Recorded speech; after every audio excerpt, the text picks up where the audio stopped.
Phosphoric acid fuel cells, also known as PAFCs. So these type of fuel cells are the first generation of commercial modern fuel cells operating at temperatures between 170 degrees centigrade to 210 degrees centigrade that were developed for terrestrial applications, unlike alkaline fuel cells that were targeted for spacecraft. So these phosphoric acid fuel cells were considered the first generation of modern fuel cells and were first class of fuel cells to receive significant attention and investments from different governments and as well as public institutions. The enthusiasm that surrounds the phosphoric acid fuel cells was likely a direct result of the disappointing performance of alkaline fuel cells and its tolerance for carbon dioxide.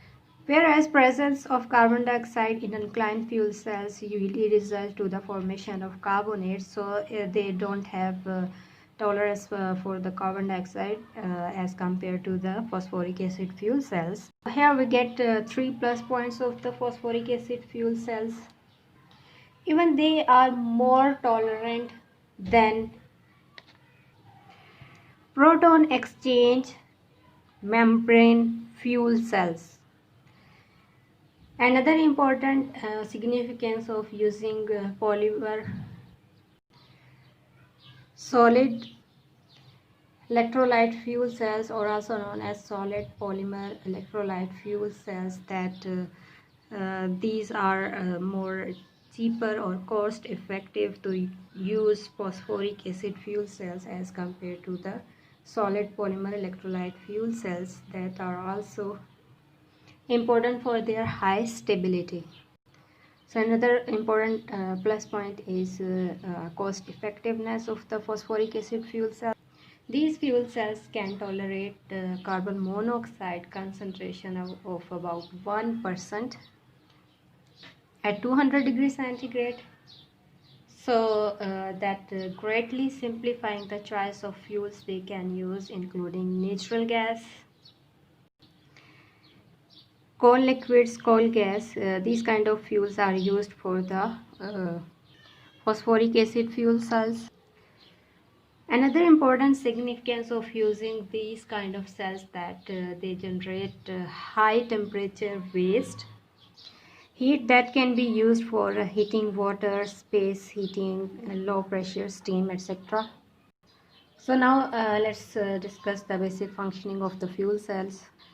As the names of the phosphoric acid fuel cells suggest, that these cells use phosphoric acid in highly concentrated form, that is more than 95%, as its electrolyte, and porous carbon electrodes containing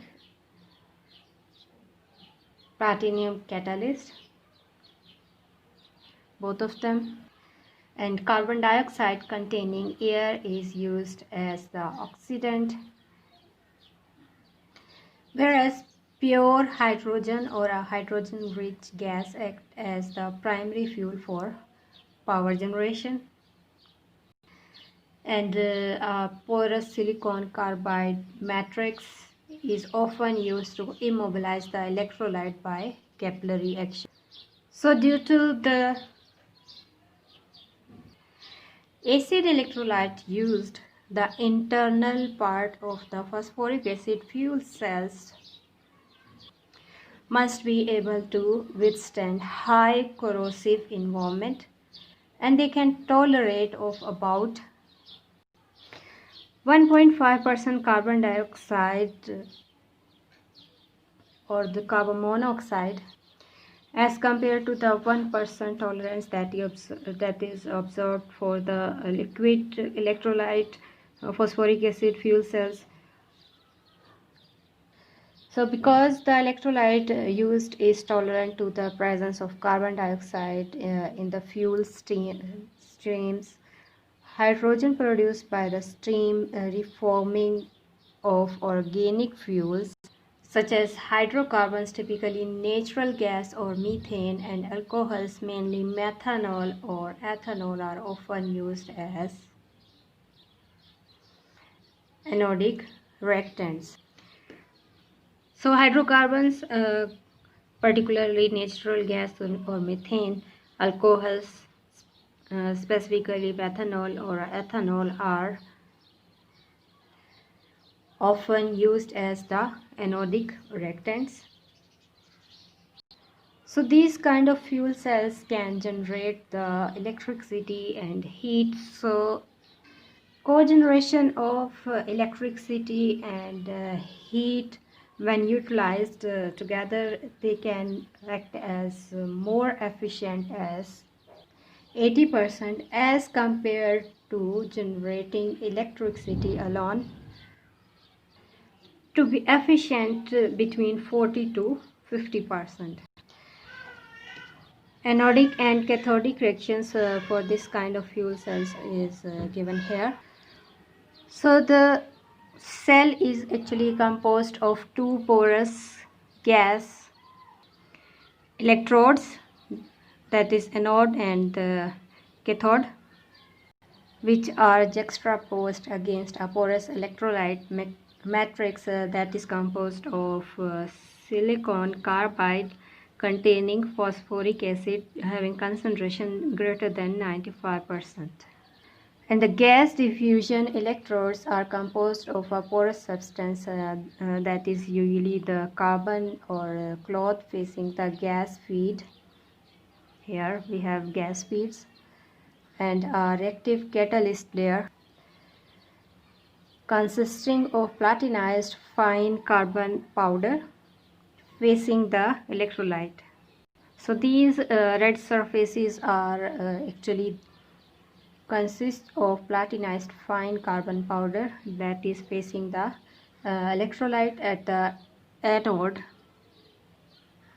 Hydrogen ionize to hydrogen ion and migrate towards the cathode to combine with oxygen, forming the water that is collected here. And free energy of reaction is converted to electrical energy, which is available in a form of potential difference developed between the two electrodes. The reaction at anode and the cathode are given here.